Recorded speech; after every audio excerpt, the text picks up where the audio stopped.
This is the Troll Patrol. Live. With Justin. FREAKIN. Welcome to the Troll Patrol. Live. It's a freaking Thursday. Free greet, it's also my favorite part of the show. Fuck, I watch it sometimes when I'm not even doing the show. I think I was just sitting on the couch watching it. I like watching the shit move around. It's kind of like a lava lamp.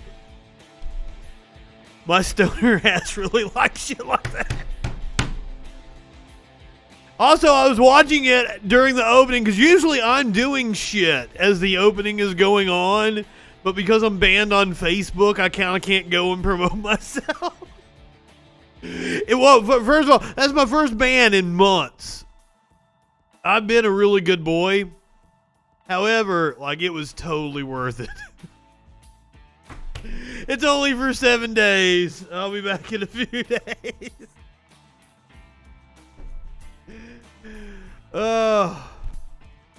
Also, somebody, I was arguing with a woman. She tagged her friend. Apparently, he is a YouTuber. My mic keeps falling down. Apparently, he is a YouTuber.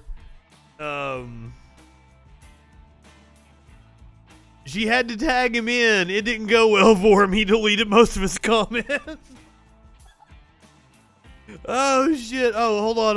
I made a meme of him. Yes. I've been at least in Facebook world. I actually came up with, it's almost my own dialect. It's a way of talking on Facebook. It seems weird, but when you realize what I'm doing, that I'm insulting people in this ubiquitous way that can't be classified as targeted harassment. I think it's kind of genius. But yeah, this is the guy I was arguing with. His channel something General Jackson. And that's the first thing he told me. He's like, you got the militia Marines or the Marines militia on your ass now, boy. I went to his page. This is the quote in his About Me. So I made the meme and came back. It was like, oh, we got a real badass over here. Oh, shit. The Marines militia is on my ass. Caitlin Bennett. It is the 3rd anniversary of her graduation photo where she carried the rifle onto Kent State's campus. She can't believe it's been 3 years already. I can't believe it's only been 3 years. It feels like I've known who this girl was forever now.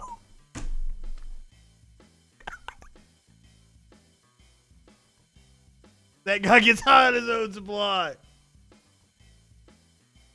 Fantastic show tonight. Apparently, apparently, officials are discussing contingency plans to an indictment be handed down against Donald J. Trump.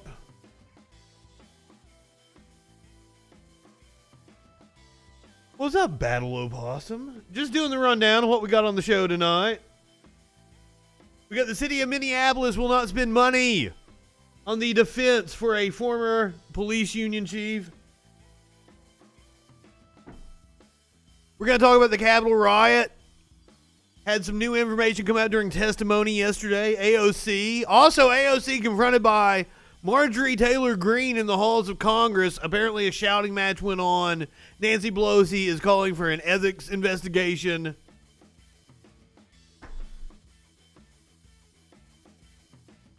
Plus, if you don't, there's a bridge in Memphis that was apparently very, very close to collapsing. We have a frantic 911 call made by workers saying they had to evacuate immediately. That's going to be interesting to listen to. The CDC has announced they are lifting restrictions for vaccinated people. We're going to talk about what that means.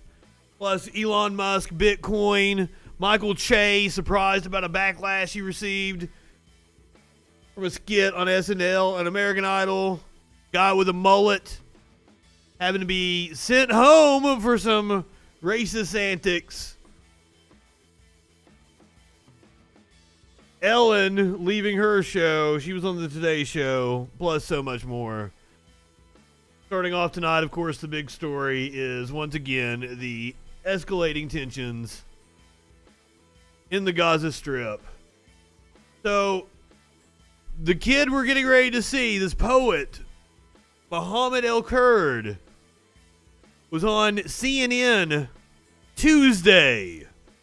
Within 24 hours, was arrested. This is Democracy Now!, democracynow.org. The Quarantine Report. I'm Amy Goodman with Nermeen Sheikh. On Monday, we spoke to Mohammed El-Kurd, whose family is facing maybe it was Monday. Eviction from the Sheikh Jarrah neighborhood of East Jerusalem. He then spoke on CNN and MSNBC.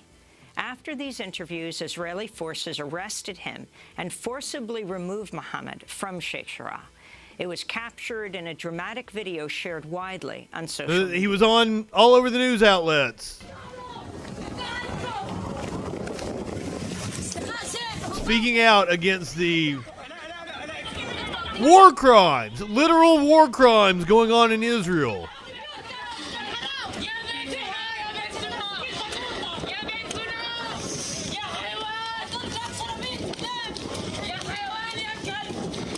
Forcibly removed from his home and his neighborhood.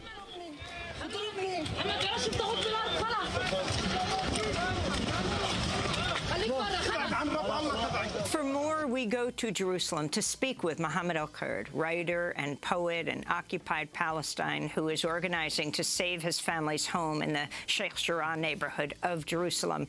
Mohammed, we spoke to you Monday. Describe what happened next.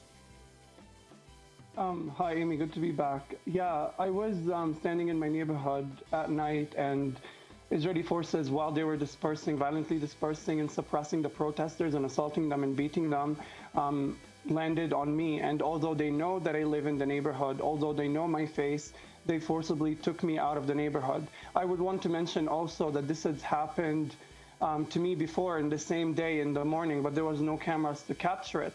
This is, I'm unsure if this was targeted or not, or if this is because of what I said on national television. What I do know is that Palestinians are targeted constantly by Israeli violence, be they outspoken or not.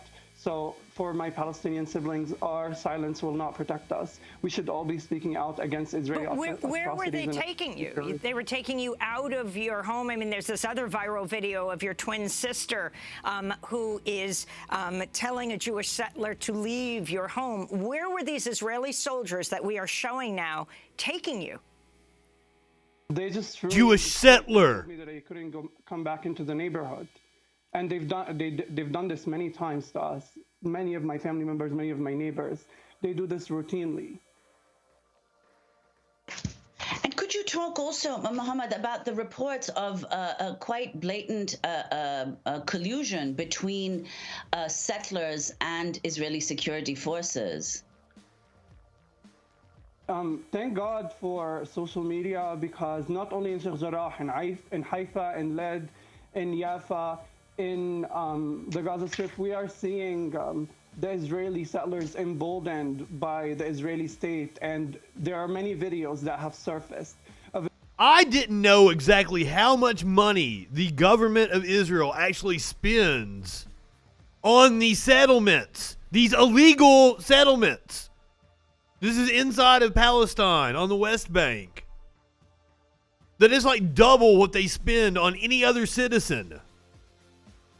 Of Israeli police officers assaulting Palestinians and doing it with brute force and doing it with aggression, doing it like they have a personal vendetta against them, which they do. It's nothing short of terrorism.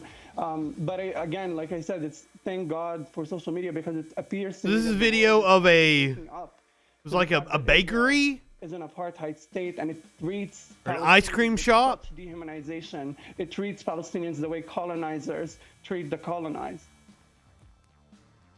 And also, as you... The video you were just seeing was a Palestinian ice cream shop that was being assaulted by Jewish youth. Such dehumanization. It treats Palestinians the way colonizers treat the colonized.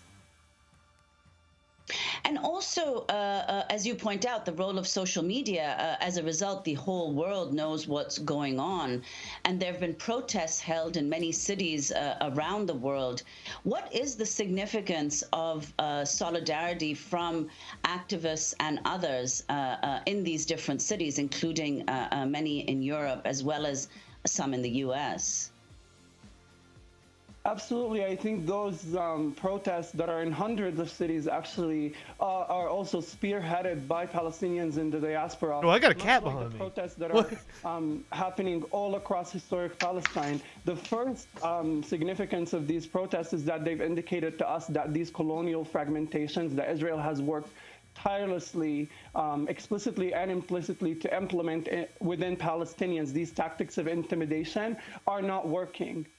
That we are all a Palestinian people, regardless of geography and regardless of legal status. We are all a Palestinian people, and we are rising up against this. I also think grassroots people on the ground all over the world are realizing that they have the tools to end Israeli aggression towards Palestinians, to end the Israeli occupation once and for all, to end Israeli settler colonialism in Palestine. Now, I know the Jewish community here in the United States is on the side of the Palestinian people. Support for Israel in the United States is predominantly coming from evangelical Christians. Now, Israel, while its government is a very far-right government, Israel itself is pretty fucking progressive. Tel Aviv is a incredibly progressive city where you can see videos of rabbis dancing with drag queens. It's really odd to me. So I would love to know what the people of like Tel Aviv are thinking about the violence that's currently erupting. That's not a perspective that we really get. Man narrowly survives a mob attack broadcast live on Israeli TV. The attack at Bat Yam was just one of several violent incidents on the street. One of several violent incidents of street and mob violence breaking out in Israel as hostilities between the Israeli military and Palestinian militants in the Gaza Strip intensifies. Let's go ahead, we'll check out the video here. הייתי מצד אחד אומר, זה נראה כמו איזשהו ניסיון פתטי של אבו מאזן בכל זאת לתת תראו מה קורה בבת ים בזמן שאנחנו מדברים, מנפצים שמשות של מכוניות. דניאל... Oh God, I don't have him handy, Jesse. It's, God, it was a Wired piece about cities of the future, and it was on Tel Aviv. It was like an hour and a half long documentary, and I watched about half of it earlier today. It was on in the background. Yeah, the rabbis and the drag queens. That's where I saw it. They were talking about how progressive the city of Tel Aviv is, and it's second only to Silicon Valley for investment capital in the world right now, which surprised me. אנחנו איתך, אם אתה שומע אותנו, אתה יכול לדבר. So this is a mob attack in Israel.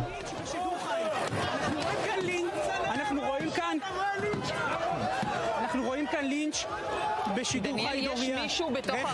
יש מישהו בתוך הרכב הזה? יש ככל הנראה מישהו, רגע, אנחנו מנסים לראות אם יש או שהוא נחלץ וברח, אבל אפשר לראות איך ההמון פה פשוט מכה בזה אחר זה את הרכב, מנפץ את השמשות. Wow! יש פה אנשים גם Fuck! אני לא חושבת... And they didn't even cut away from it. Here, this is Israeli TV.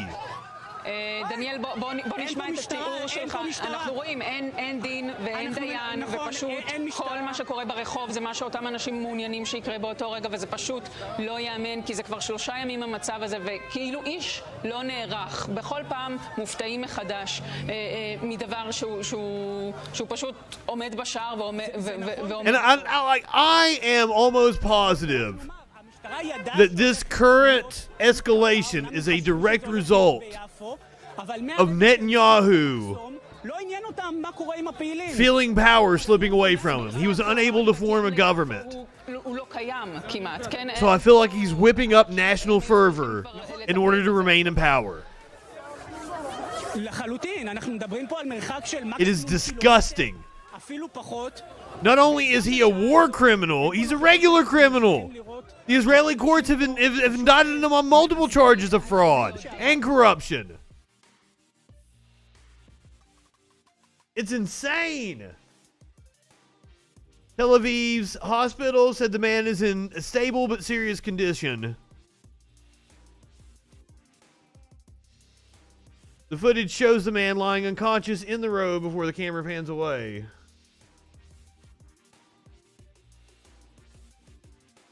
A mob dragged the man they believed to be an Arab from his car and kicked and punched him just because they thought he was an Arab. Didn't even know. According to the Jerusalem Post, 374 people were arrested during unrest across the country on Wednesday. The acts were organized by provocateurs who came from outside the city. This is not our way. That's according to the Bat Yam mayor. The communal violence follows severe unrest after Israeli police stormed a mosque in Jerusalem's Old City.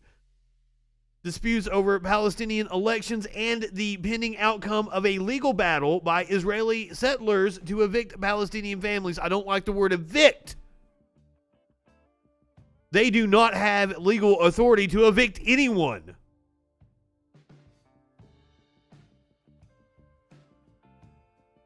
So this is Israeli police detaining a Palestinian protester.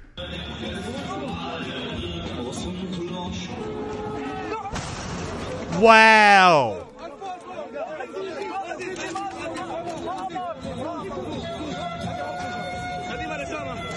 By the way, there's a symbiotic relationship between police forces here in America and in Israel. Our police forces routinely bring over Israelis to train.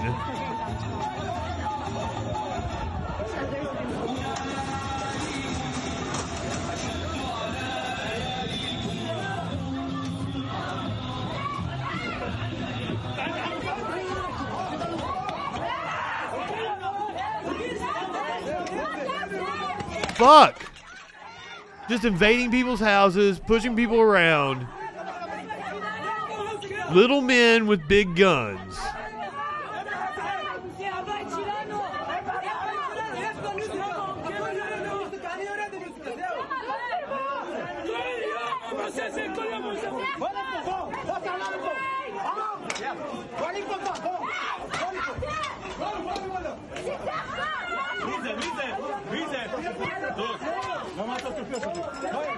Now, the UN has warned that this could escalate to full-on war. Hamas is calling for a ceasefire. The saber rattling is coming from the Netanyahu administration.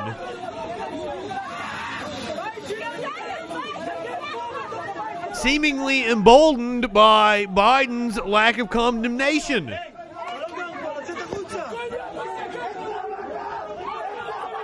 Biden earlier today seemed incredibly annoyed by questions from reporters regarding his position.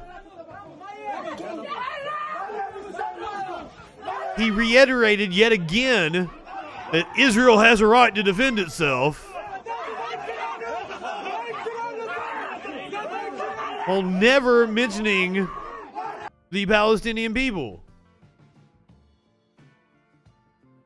So let's talk about the Palestinian people and the actual human cost of conflict between Israel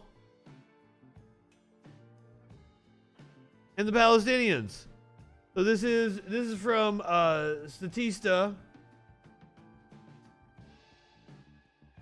published by Neil McCarthy, May 12th, 2021.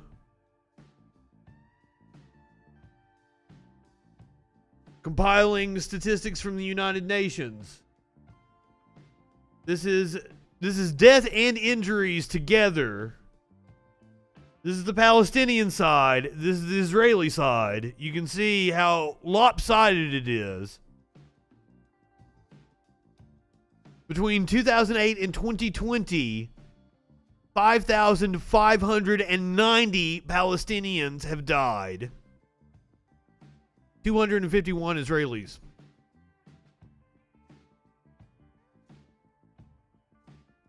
And the number of kids the Israelis have killed. Medics. We've had numerous stories of the Israeli military attacking medics. And then this is something that I didn't even think of. This is going to be a clip from a few years ago that we're going to watch, but it's been going viral. A whole generation of kids with PTSD. This video of Palestinian children's cooking interrupted by gunfire. أنا سما وأنا ليان واليوم رجعنا لكم فيديو جديد هو تحدي الأندومي الحار مع أخونا وليد. طبعا أخونا وليد راح يشارك معانا بالأندومي بس قبل ما نبلش الفيديو. Those sweet faces.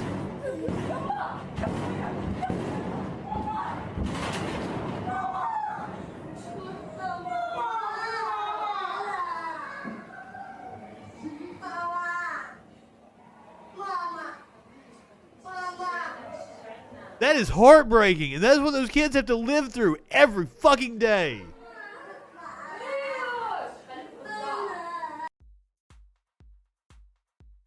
The clip of the children cooking is actually several years old. This happened yesterday. The Palestine Liberation Organization tweeted in July of 2018.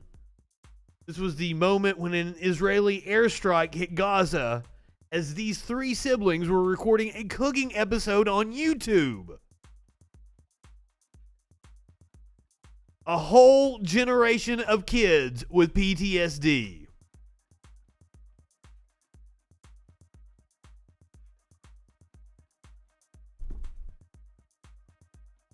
And if you are watching this and you are in the United States, your tax dollars is helping fund this.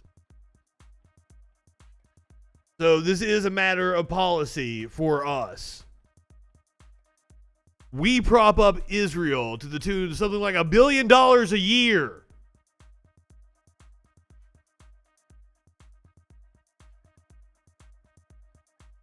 When we can't even take care of our own infrastructure here in the United States. I saw somebody say something on a post.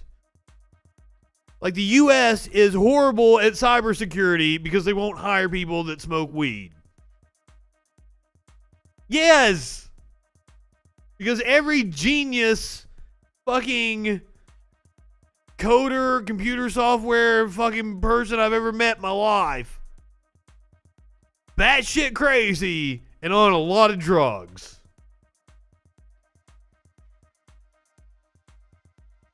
The Colonial Pipeline paid almost $5 million in ransom to hackers last Friday, despite reports that said the company had no intention of paying.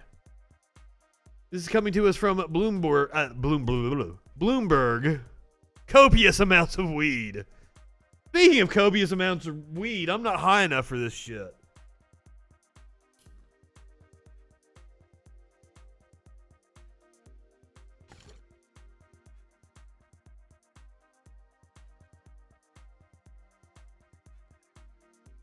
Sources familiar with the matter told Bloomberg that the company paid in untraceable cryptocurrency within hours of the attack. After the hackers received the payment, they provided the operator with a decrypting tool to restore its computer network. However, one of the people said the tool was so slow that the company continued to use its own backups to help restore the system. Colonial declined to comment to The Hill. President Biden also declined to comment when asked by a reporter on Thursday whether he was briefed on the company's decision to pay the ransom. My heart goes out to you, Media Winch. If I was here, or if you were here with me, I would totally share. Right, the other big story. We're getting a lot of new information about the January 6th insurrection. First off, we're going to watch new body camera footage just released.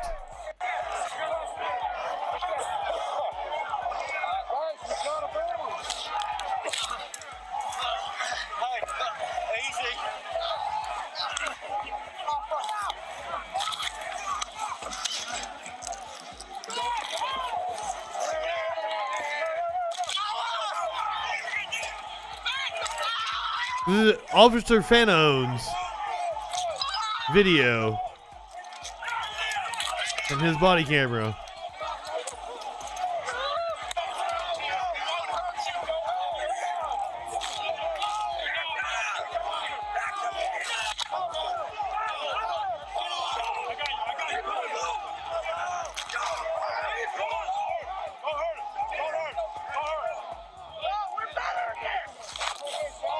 Are you better than this?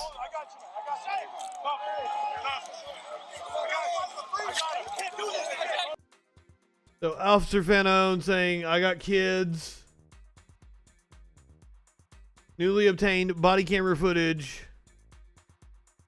shows Officer Fanone being attacked during the January 6th Capitol riot. Was exclusively aired by CNN on Wednesday, in which a rider can be heard saying, I got one. CNN reports that Fanone's pleas appeared to cause the riders to pause for a moment. However, the officer has said that he was ultimately knocked unconscious while defending the Capitol, with his gear, badge, ammunition, and police radio stolen from him. Fanone has become one of the few officers who were at the Capitol on the day of the attack to speak publicly about his experience. In a recent interview with Lemon on CNN, he said that he suffered from PTSD and emotional trauma. I believe we played that interview on here. So, the first active duty military person has been arrested. A Marine who allegedly assaulted cops at the Capitol riot was arrested, I believe, today. Federal prosecutors have arrested and charged the first active duty military member for his alleged role in violently entering the Capitol during the deadly riots. Christopher Warnagiris, 40 years old, forced his way past a line of police officers guarding the Capitol doors by the East Rotunda, and then used his body to hold the door open and allow rioters through while pushing officers away, according to the complaint filed on Wednesday. Warnagiris was, who holds the rank of Major in the Marine Corps, was stationed in Quantico, Virginia, and he has been charged with assaulting an officer, obstructing Congress, and violent entry on Capitol grounds.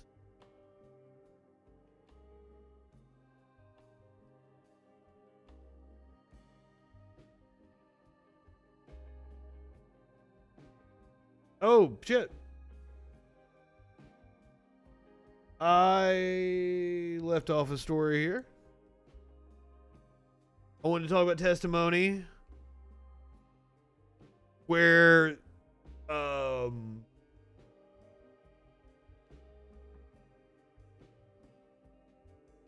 it came out that I'll have to search for it here in just a second. Senator Richard Shelby asked why DOJ pursues Capitol rioters more than the protesters who terrorized cities. By the way, the rioters who burnt down the Minneapolis Police Department, the neo-Nazis that burnt down the Minneapolis Police Department last summer, they have been arrested. One has pled guilty. Two former Trump administration officials are facing tough questions at a congressional hearing on their roles in the sharply criticized response. Wednesday's hearing is the latest in Congress's attempts to grapple with the January 6th riots. House Oversight and Reform Committee Chairwoman, Representative Carolyn Maloney, opened the hearing by saying Congress has a duty to get to the root of what went wrong that day, which she called the worst attack on our republic since the Civil War. Former Acting Defense Secretary Christopher Miller and former Deputy Attorney General Jeffrey Rosen defended their actions before Maloney's panel. It is the first time Miller and Rosen have spoken publicly about their planning and response to the January 6th attack. Miller defended his decisions around that day, saying he was concerned about the optics of sending uniformed troops to the Capitol and pushing back against criticism from some in Congress that it took more than 4 hours after the first rioters entered the building for federal troops to arrive and begin regaining control. And that was the thing that we learned that I was going to look up the article about. It took more than 4 hours. He originally lied and said that he authorized a response 2 hours earlier. Rosen testified that the Justice Department prepared appropriately ahead of the riot, including having tactical and special units on standby in the area. Doesn't seem like they prepared appropriately, given what happened. Both Rosen and Miller told lawmakers they did not speak with Trump the day of the attack. Miller said he did speak with Pence hours into the insurrection, but that the conversation did not play a role in his decision to deploy the District of Columbia National Guard.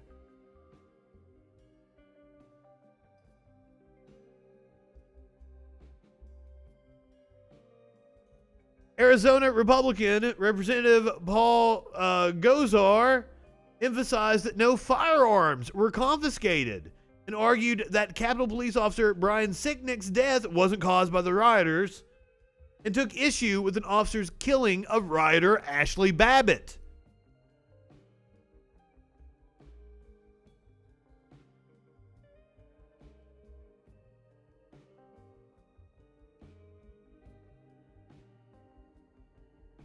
So, meanwhile, the Senate Appropriations Committee heard from Attorney General Merrick Garland and Homeland Security Secretary Alejandro Mayorkas about the Biden administration's efforts to crack down on violent domestic extremism. The FBI has reported a spike in activity by anti-government groups and white supremacists. And Ray has testified that suspects espousing such views played major roles in the January 6th riot. The Department of Homeland Security reported last year that violent white supremacy was the most persistent and lethal threat in the homeland. Remember, reported this last year under Trump. Can't just say it's a bias Biden thing. Senator Patrick Leahy asked Mayorkas to make public an internal review he launched to assess the dangers of domestic extremism in his own agency, saying the need for such a probe sends chills down his spine. Senator Richard Shelby, however, from Alabama, a Republican, asked Garland why the Justice Department seemed to be more zealously pursuing alleged Capitol rioters than those who vandalized property and terrorized cities like Portland, Minneapolis, and Washington, D.C. Once again, they have pursued charges amid racial justice protests last year. The senator was echoing criticism by Republicans that the Justice Department seems to be ignoring vandalism and acts of violence and destruction of federal property by followers of the leftist Antifa movement. Garland said the Justice Department took such crimes seriously, but was focusing on the Capitol attack because the riot was the more dangerous threat to democracy.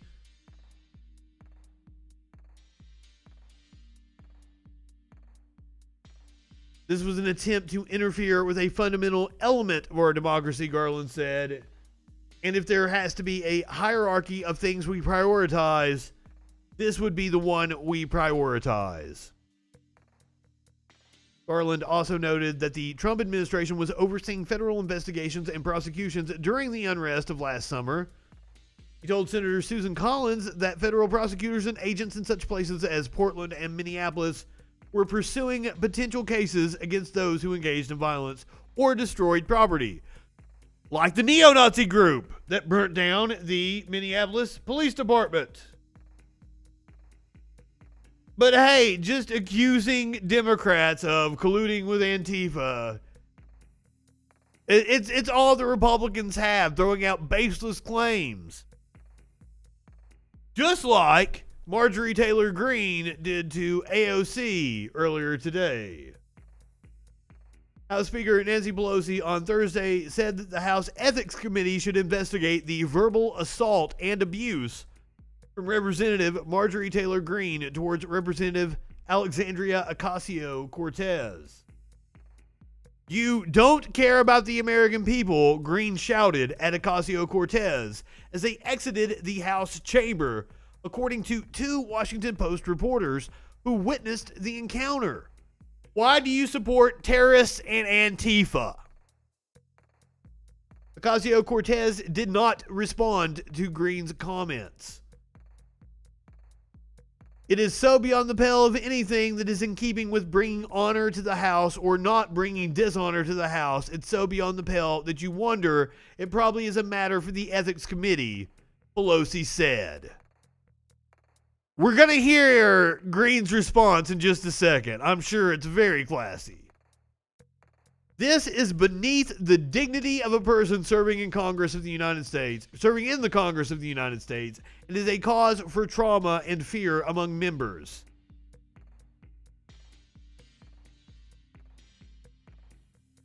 All right, let's hear Greene's response to Pelosi. AOC absolutely is classy. No, that's what I'm saying. We're going to hear from Greene. Do you feel like, she was, did she have reasons for that? I don't know why she needs security. She shouldn't have a problem debating about her policy. Why would a member of Congress need security to debate with another member? That doesn't make sense. Do you feel like you're a traitor to the country? That's why. Statements about, what happened on January 6th are causing more concern for members and working together on the Hill? No, I think their statements are causing more Scrappy problems between members. They're accusing us of things that we never did. We were in the Eat the rich means you too. Much a victim as anyone else. Your video game currency. She's the victim. Marjorie Taylor Greene is the victim. By talking to her. So she says screaming. You know what screaming is? Screaming is what people do when rockets are fired at them, like Hamas terrorists are firing into Israel.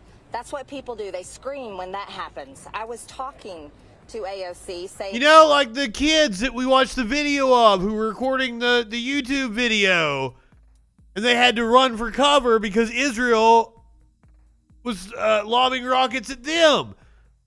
Like that. Representative Greene. You need to debate me about the Green New Deal. That's her legislation. She should be able to defend it for the American people. She should. Why? I would think everyone should be asking her why she can't defend her policy. And then she's on social media. She's defending terrorists. She's defending terrorist Hamas and supporting them. She also defends Antifa and BLM rioters. You more than likely let terrorists into the Capitol, ma'am. Kamala Harris sharing the Minnesota Freedom Fund bail bond link, getting people out of prison after they committed crimes during these riots. These are the real questions that need to be asked, not of me for being willing to talk to members of Congress about these issues. See, that's bipartisanship. Wonders why they feel the need for security. For the American people.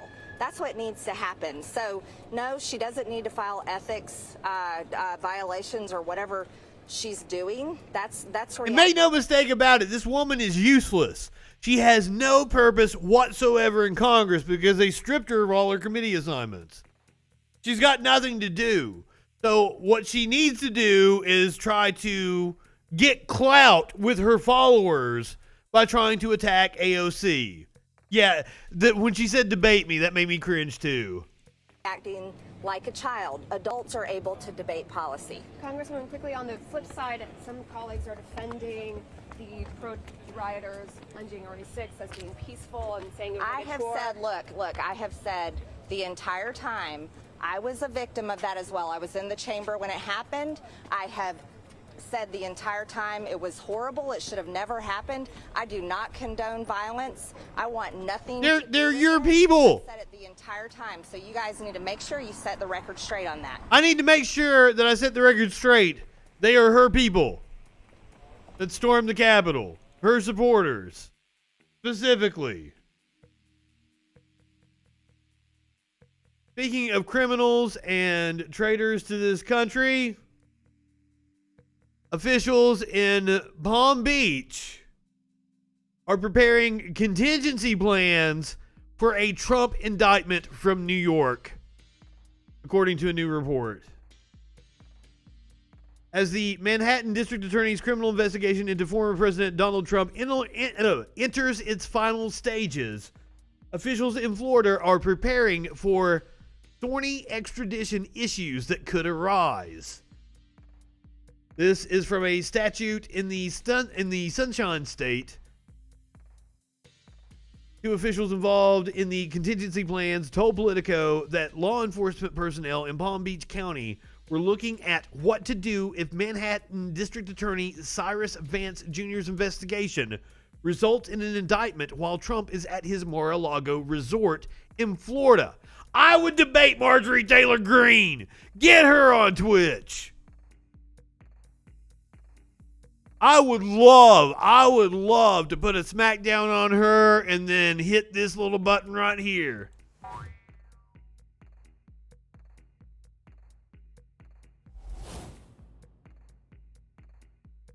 State law allows Republican Governor Ron DeSantis, a staunch Republican or a staunch Trump ally, to step in and investigate whether a person ought to be surrendered if they're indicted.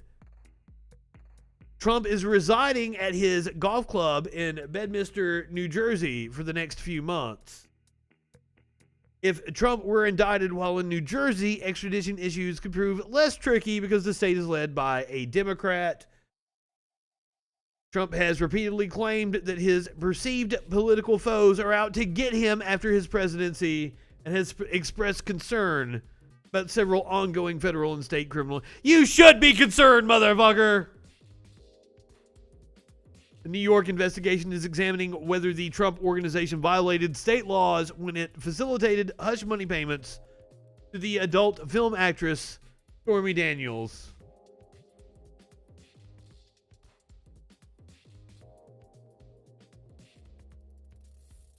Also, this is going to be a must-see. I will absolutely stream this live when it happens. Former White House counsel Don McGahn has agreed to testify. Unfortunately, I believe it's going to be behind closed doors. If there is open testimony, we are here. We are streaming it. Former Trump White House counsel Don McGahn will testify before the House Judiciary Committee about his role in former Special Prosecutor Robert Mueller's Russia investigation, the panel announced yesterday. McGahn will speak only to committee members in private under an agreement negotiated by his attorneys, the committee, and the Justice Department. The interview will be conducted as soon as possible, and a transcript will be released publicly shortly thereafter. McGahn served as the campaign attorney for former President Donald Trump's 2016 presidential run and later as his White House counsel until 2018. The agreement settles a nearly 2-year court battle over McGahn's refusal to testify before the Judiciary Committee. It first subpoenaed McGahn in 2019 after Mueller's report indicated he would be knowledgeable of multiple allegations of obstruction committed by Trump. We can act it out in Discord. That does sound like fun. Maybe I can get Media Winch and Producer Dave by talking to a wall. Yes, dramatic reading of the transcript. I think it's going to be a bombshell. Very interesting to see what goes on there. All right, let's check in with our favorite pedophile, Representative Matt Gaetz, who I have no clue. How is this man still in Congress? Gaetz' associate, Joel Greenberg, is expected to plead guilty next week. A federal court has scheduled a change of plea hearing for Joel Greenberg, the Florida official and accused sex trafficker at the center of the legal investigation into Representative Matt Gaetz, indicating he'll likely enter into a plea agreement with prosecutors. He is rolling over on the congressman. District Judge Leslie Hoffman announced the hearing on Thursday, scheduled it for Monday, and ordered the parties to submit the terms of any plea agreement prior to the hearing.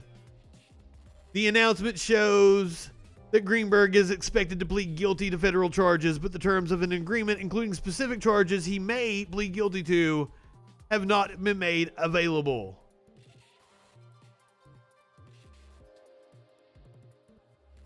But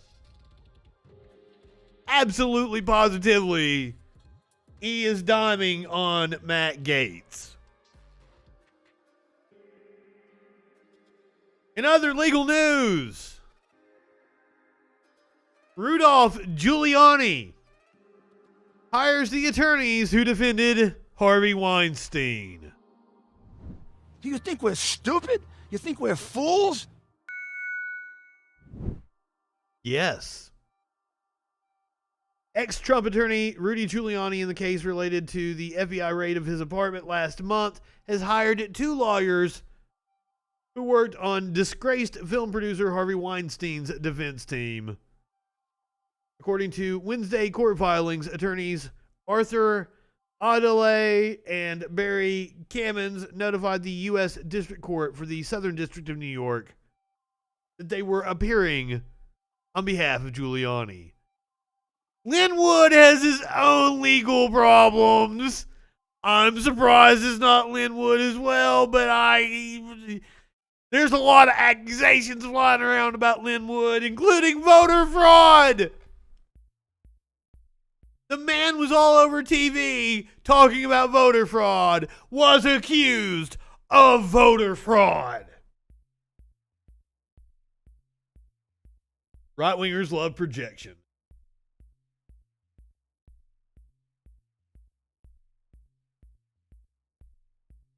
More good news tonight. Minneapolis City Council committee votes to deny city resources to assist Bob Kroll in lawsuits. Now, I'm really passionate about this issue because here in my city, we have a convicted murderer cop. And the city paid for his defense. And I am very, very, very upset about that. You guys may remember a week or 2 ago, we did the story about the cop that shot the man in the face that was suicidal with a shotgun, 11 seconds. Went ahead of his superior officer who had the situation under control and shot a man in the face with a shotgun. My city paid for his defense. My city is still standing behind him even though he is now a convicted murderer. Oh, did you miss that, Scrabby? Yeah. Ben Darby in Huntsville, convicted probably 2 weeks ago tomorrow of murder. He was the 3rd cop on the scene, a suicidal man, had a gun to his head, sitting on the couch. The superior officer on the scene had everything under control. Ben Darby gets out of his car. It's something like 35 seconds from the time he exits his car. 11 seconds from the time he enters the home. Shoots the man in the face with a shotgun. Straight up murder.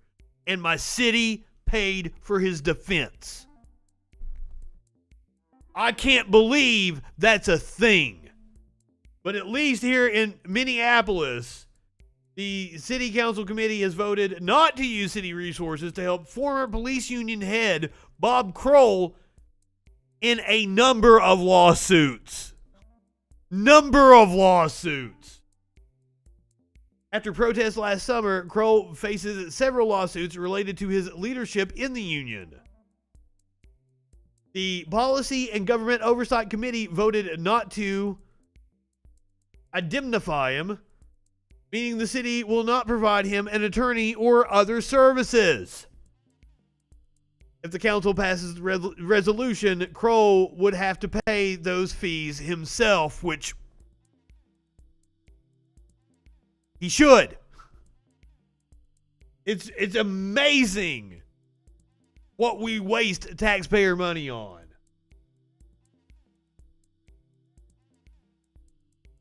All right, so one more cop story, but this one isn't going to make your blood boil.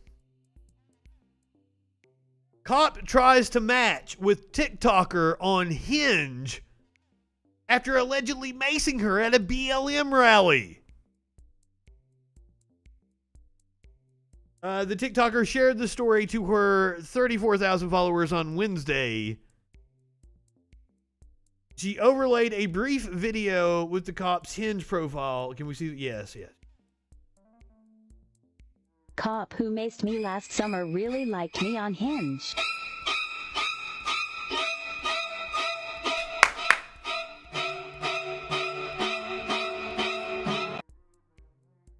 Wow. The video ends there, leaving many viewers thirsty for more. There's no follow-up video.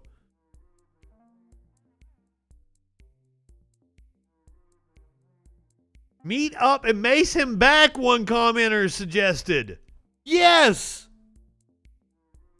Fantastic idea! Play him, make him fall in love, then dip. Nearly the entire comment section endorsed the idea of a meetup. I don't. Something like 40% or more of cops self-reported domestic abusers. So, I do not recommend meeting up with a cop. Because when they get rejected, they act out. Commenters weren't at all surprised to discover that, of course, he's 5'9". Nothing against short people. But many still took delight in roasting the cop for his height and political leanings. 5'9" and conservative. Pick a struggle.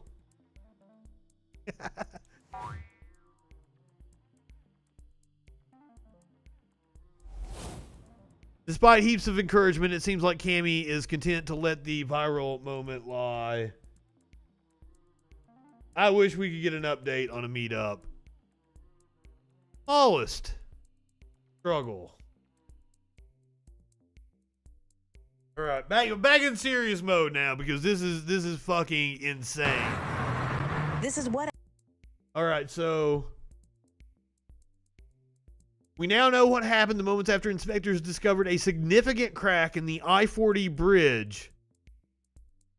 The first call was made by a man who said he was doing an inspection and needed to get people off the bridge as soon as possible. Let's listen to the audio. Tuesday, May 11th, 2021, 13 hours, 57 This happened minutes, on 7 Tuesday. seconds. Memphis 911 emergency. Do you need police, fire, or ambulance? I am doing a bridge inspection here on the I-40 Mississippi River Bridge. We just found a super critical finding that needs traffic shut down in both directions on the I-40 Mississippi River Bridge. I've already called and talked to the RDOT people, and they're working on it. But we need to get people off the bridge as soon as possible in both directions. Okay, sir. You're on the I-40 bridge. Are you eastbound or westbound? What's going on? I'm sitting westbound. He said he's an inspector. And one of the members that is split. And okay. We need to get people off the bridge immediately. Who are you with? Where are you calling from? We are with Michael Baker. We're working for the Arkansas DOT doing a bridge inspection on the arch. Okay, what's a good callback number for you? Ma'am? What's a good callback number for you? 501-246-2765. Wow, why didn't they should bleep that out. Don't call that man. Department of Transportation. And you have a split in the what? The bridge, We have a woman. broken bridge member. We need to get traffic off the bridge. Okay, you've already reported it to Arkansas? Yes, ma'am. All right, sir. Thank you. Bye-bye. End date Tuesday, May 11th, 2021. A hell of a lot calmer than I thought he was going to be.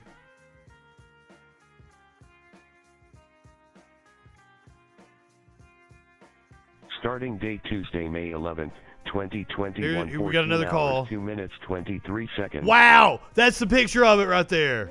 Calling an emergency. Do you need police, fire, or an ambulance? I believe it's going to be police. Where do you need the police? So the Fernando de Soto Bridge. I'm on the bridge, Interstate 40, and we're doing a bridge inspection, and we had a critical find on the bridge, and we need to shut traffic down in both directions. It's far more than a crack. Ma'am, hello. I can barely hear you. Who are you with? Okay, I'm going to try to get to the car. I'm sorry. Could you hear? I guess. All right, can you hear me now? Yeah, I can hear you a little bit. That is one of the support beams under the bridge. That is absolutely critical. On Interstate 40, crossing the Fernando de Soto Bridge in both directions. And the phone is 911. This is 911. Okay, what's going on? She's trying to save like thousands of lives. Maybe not thousands, hundreds. Hello?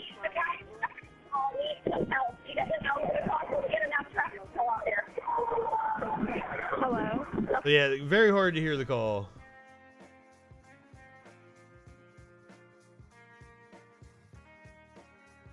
Arkansas DOT said it is responsible for routine and inspections of the nearly 50-year-old bridge. And Tennessee Department of Transportation is responsible for maintenance and repairs. Tennessee Department of Transportation could tell us how long it took for the bridge to be cleared after 911 calls were made, but said the response was rather quick. So it could be months before that bridge is back open again. So insane. I've said it multiple times on this show. If you knew how bad most of the bridges in this country were, you probably wouldn't drive on them. I got stuck on a bridge one time in Decatur. There's a gigantic bridge over the Tennessee River, and we got stuck in traffic. Like in the middle of the bridge, and I started flipping out because our bridges are dilapidated beyond belief. I'm surprised it hasn't already been Infrastructure Week. It was every other day in the Trump administration. We'll have an Infrastructure Week after we get out of the pandemic. You'll see an Infrastructure Week come the fall. But speaking of the pandemic, CDC released new guidelines for vaccinated people. I'm a half-vaccinated person, so listen up, foos. CDC's guidance for fully vaccinated. Debt Merkin, that's correct. We have Infrastructure Week. Want infrastructure strong. People. Over the course of the pandemic, we are continuously gathering data and evidence to inform our guidance and decision making. We now have numerous reports in the literature that demonstrate the safety and real-world effectiveness of the authorized vaccines. On this slide, there are 3 recently published studies, one from Israel published in the Journal of the American Medical Association. Well, now you've turned me off. And 2 from the United States, both published in CDC's Morbidity and Mortality Weekly. You just mentioned Israel, and I'm like, free Palestine. COVID-19 vaccines work. In Israel, there was a demonstrated 97% vaccine effectiveness against symptomatic and 86% effectiveness against asymptomatic infection in over 5,000 healthcare workers. In the United States, vaccines were 90% effective against any infection in nearly 4,000 healthcare workers and 94% effective against hospitalizations from COVID-19 in an evaluation across 24 hospitals in 14 states. Damn right! Tones, you make an excellent point. Last year was the perfect time to improve our infrastructure. But we had an idiotic president who wasn't concerned with anything but his reelection.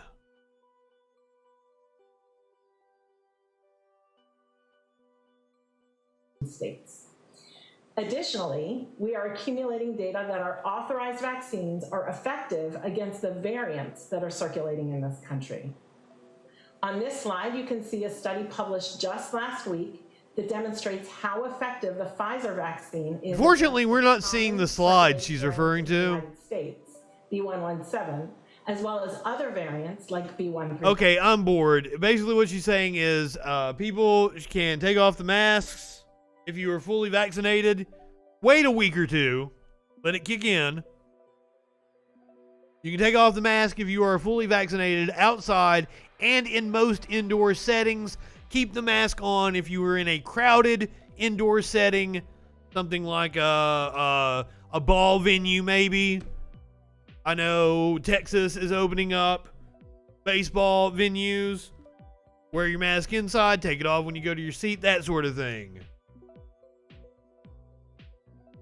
It's still a recommended mask for homeless shelters. I forget what all the recommendations were. That's my freaking news tomorrow. Set to the tune of the Future's mask off. Fucking mask off. So dude, you check it out for more information about where the CDC recommends you continue to wear masks. Because I can't remember them all off the top of my head. Common sense, foos. All right, are you ready for some entertainment news? I don't do entertainment news very often. I let them accumulate into a pile, and then we do them all at once. So, dun dun dun, entertainment news! Or celebrity news, whatever the fuck you want to call it. Elon Musk says Bitcoin has great cost to the environment, and Tesla will no longer accept it. Fucking Elon. By the way, I don't know if I've went into this on the show. Elon is a complete fucking fraud. His family owned an apartheid South African emerald mine. That's where his money comes from. If it hadn't have been for the federal government building him out under the Obama administration, he wouldn't have a company today. He's not even the founder of Tesla. Bought the rights to call himself that. Elon Musk is a fraud. Also, I was really excited for Saturday Night Live this past week. Sparkles didn't want to watch it. Sparkles watches Saturday Night Live with me every week. Doesn't watch it necessarily with me, but watches Saturday Night Live. We watch it together a lot. Would not watch Elon on Saturday Night Live. I'm like, I want to watch it because I think it's going to be the funniest goddamn thing I've ever seen. Not for the reason, not for them actually being funny the way they intend to be. I think he's just going to be like sucky and it's going to bomb. Unfortunately, it was just boring. It was boring. Saturday Night Live host and billionaire Elon Musk tweeted Wednesday that Tesla would no longer accept Bitcoin as payments for its cars because he is concerned about the environmental impacts associated with Bitcoin. Tesla famously has a large position in Bitcoin and sold $272 million worth of Bitcoin in Q1 this year. Musk said, "We are concerned about rapidly increasing use of fossil fuels for Bitcoin mining and transactions, especially coal, which has the worst emissions of any fuel." He explained, though, that Tesla will be holding on to its considerable Bitcoin holdings and said that the company would begin to use it for transactions as soon as mining transactions to more sustainable, as soon as mining transitions to more sustainable energy. My apologies. We are also looking at other cryptocurrencies that use less than 1% of Bitcoin's energy per transaction. They're rich, not ethical. On the topic of Saturday Night Live and the shitty sketches, Michael Che has been stunned by cultural appropriation backlash over a sketch. Now, I don't really get the cultural appropriation backlash over it. It was just cringe and sucky. It sucked. And also, I feel like it was their first sketch after the opening monologue, which is usually their strong, like, you put your strongest sketch there. Other than, you know, your cold open and shit. I think it was the first one after the monologue. SNL ran a skit over the weekend poking fun at Generation Z's use of slang language, with social media users pointing out that some of the words originated in African American vernacular English. The show incorporated popular online phrases such as brah, stan, no cap, I don't even know that fucking, and attributed them to Gen Z and others on social media instead of AAVE in the African American community. Some social media users took offense to the skit. I just thought it sucked, saying it didn't give credit to black people who created the terms. Yes, the skit was cringe. But like, doesn't give credit to the black people who created the terms is a weird thing to say to the black people to the black person who created the sketch. I mean, the white kids in Minnesota talking about gang shit and spilling tea, that was the humor, that was the exaggeration in the sketch. I saw what it was going for. It was just cringe. Che, who created the sketch, responded on his Instagram page on Monday in a since deleted post. I've been reading about how my Gen Z sketch was misappropriating AAVE, and I was stunned because what the fuck is AAVE? I had to look it up, he wrote in the post that was later removed. Turns out it's an acronym for African American Vernacular English. You know, AAVE, that old saying that actual black people use in conversation all the time, Che continued. Look, the sketch bombed. I'm used to that. I meant no offense to the AAVE community. I love AAVE. AAVE to the moon. I like Michael Che. But yeah, the sketch sucked. Che previously came out in support of Musk. That made me not like Che as much. Saying on Late Night last week, he's the richest man in the world. How could you not be excited for that? Okay, maybe Che's outlook on it was like mine. Like, oh, this is gonna be a train wreck. I can't wait. It did not play out like that. All right, controversy on American Idol, which I didn't even know was still a fucking thing. This show's still on? I thought after they replaced all the judges, like with Steven Tyler and Paul Abdul and shit, like it went away. Is it still around? What? American Idol finalist Caleb Kennedy is exiting the ABC show. I thought it was on Fox.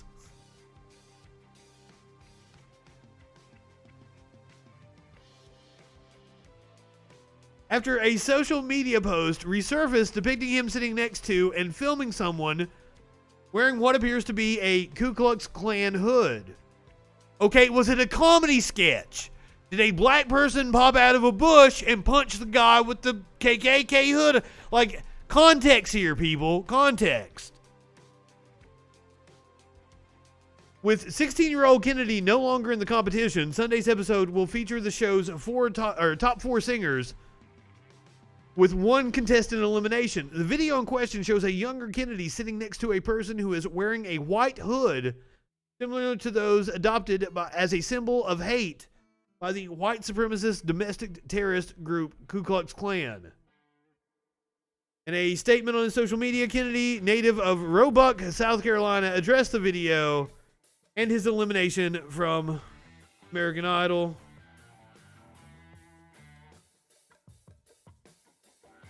Oh, I was hoping it was going to be a video.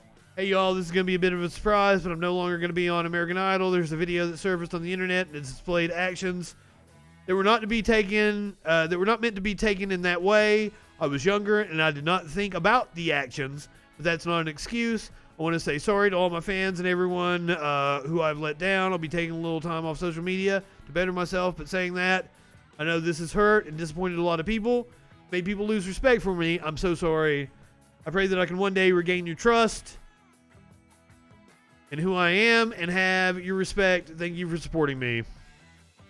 In a statement to the Herald Journal, Kennedy's mother, Anita Guy, said that the video was taken when Kennedy was 12 after watching the film Strangers Pray at Night, in which a character wears a hood over his head. I hate this has happened and how Caleb is being portrayed by people online, Guy said. This video was taken after Caleb had watched the movie The Strangers Pray at Night, and they were imitating those characters. It had nothing to do with the KKK, but I know how it looks. Caleb doesn't have a racist bone in his body. He loves everyone and has friends of all races. So, sounds innocent. In most instances when people bring up the cancel culture, I feel that the canceling, what people are describing as canceling, was justified. I'm not so sure on this one, but hey, that's an American Idol call. That's not my call. If the kid owns it and betters himself and becomes a bastion for good, good on him. Fuck, I was president of the Young Republicans in high school. People change. Unless you're Ellen. She doesn't seem to change. So, apparently, Ellen's show is coming to an end. We had revelations last year. Okay, yes, Scrappy. Perfect. That's the take. That's the right take on this. Cancel American Idol, but not because of this. No, I don't care. If you're going to do reality, when it comes to reality TV, I am much more behind a talent competition like American Idol or cooking competitions like Hell's Kitchen or something. Like, when it comes to reality shows where there's a skill that people are chopped on Food Network, I enjoyed that. That I like. Game shows are cool with me. Other reality shows I don't really care that much for. Yeah, they do exploit people, but that's the entire fucking industry. Oh god, yes, the audition videos. They should not. That's everybody's favorites. That's the ones that make the fucking money too. Yeah, the audition videos are kind of exploitative. I give you that. But also, there's been some cool people come from the auditions that I've enjoyed. We've had some viral sensations. But yeah, when it comes to reality TV, I prefer people have a skill that they're showing off. I really do enjoy cooking shows. And talent shows to an extent. All right, this is Ellen on the Today Show explaining how it wasn't, me being a dick that caused my show to get canceled. There will be people who... I don't even watch TV. I mean, I watch the shows that I want to watch. I watch TV. I don't watch, I don't have a TV service. So. I ain't watching no reality TV. Think, oh, Ellen's leaving now because... I ain't watching no Ellen either. If it was why I was quitting, I would have not come back this year. I really did think about not coming back because it did, you know, I mean, it was devastating. Oh, did she not get canceled? A kind person. It was her I am decision? A person who likes to make people happy. I just kept saying to Portia, I was like, if I was a fan of somebody, and even if I loved them, I would think there must be some truth to it because it's not stopping. And then right on the heels of that, I read in the press that there's a toxic work environment, which I totally I believe. had no idea, never saw anything that would even point to that. Did you feel like you were being canceled? I mean, I really didn't understand it. I still don't understand it. It was too orchestrated. It was too... Oh my God, the canceled thing. If she goes on to be like a right-wing icon on the backs of, like, holy shit. If in a few months we're seeing Ellen on Fox talking about cancel culture, like, fuck. Coordinated, and just people give get up. picked on, but for 4 months straight for me, and then for me to read in the press about a toxic work environment. Depends on where she runs. Depending on where she runs, there could be worse What people. a happy atmosphere this is, and what a happy place it is. There are probably people who are thinking, how could you not know? And if you didn't know, should you have known? I don't know how I could have known when there's 255 employees here, and there are a lot of different buildings, unless I literally... Because the buck stay stops here, with you. You know, until the last person goes home at night. It is my name on the show, so clearly it affects me, and I have to be the one to stand up and say, this can't be tolerated. But I do wish somebody would have come to me and said, hey, something's going on that you should know about. Well, that wasn't as juicy as I hoped it would be. Yeah, it just, like, it depends on where she's running. But if it's like California, like, no, get your ass out of here. We don't need you. But, like, there could be worse people. I would take Ellen over Tommy Tuberville any fucking day. I would gladly, Ellen, move to Alabama, run on cancel culture, win a Senate seat, totally behind you. Also, something I'm totally behind, renaming the Ronald Reagan Airport after JoJo Siwa. I don't even really know who she is, but she's constantly, like, in funny memes about, like, how she's going to fight Joe Rogan because she's 2 inches taller than him. So, she appears to be an icon that people are using, against right-wing causes. She absolutely would have to hire so much security. So I'm totally down. So here she is being asked about the proposal to rename the Ronald Reagan Airport the JoJo Siwa Airport. First of all, JoJo Siwa is not a war criminal. He didn't help kill fucking millions from AIDS. So automatically, a way better candidate to have an airport named after her than Ronald Reagan. Didn't fund death squads in South America. Joe, did you see this petition right now to change Ronald Reagan Airport to... Yeah, there is! The JoJo Siwa Airport is pretty sick! Okay, you're on board with it? I obviously am. She didn't escalate the war on drugs. Sickest thing ever. Yes, I think a lot of people want to see it happen, so then they go to the airport, they can say Siwa later. 2 airports in Washington. That's right. Imagine, I would take every flight out of there. You would?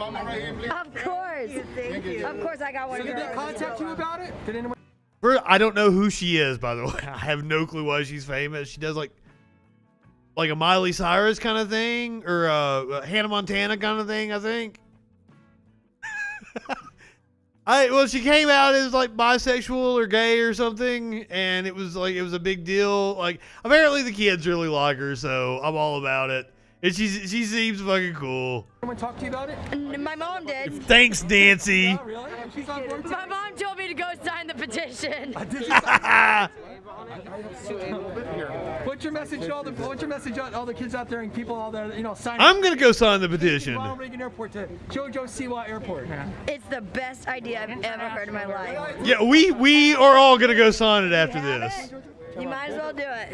Yes, exactly. Might as well do it. Do you know much about Ronald Reagan, though? Yes.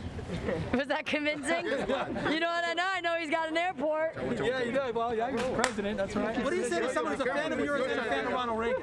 Who's a fan of mine and a fan of Ronald Reagan? Oh, that's. Be fans of two people. Well, you know the airport. I don't think that Venn diagram is very. That is just two completely independent circles.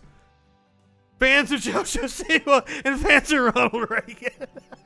Of course. Thank you. You can be fans of anyone you want. Hey, I love your jacket. Thank you. I appreciate it. Thank you, Jojo. Of course. Just be careful with Joshua too, okay? Be safe. See you at the airport. All right, I'm glad we're gonna make that happen. Rename that goddamn airport. Yes, Merkin. Sharing the link. Everybody go sign the petition. All right, if you are on Twitch, I'm going to send you over to Commie Buddhist. Go ahead, light one up, tip one back. It's all right to have a little fun before you hit the sack. I'm Justin Freakin. We will see you tomorrow night on the Troll Patrol. Live.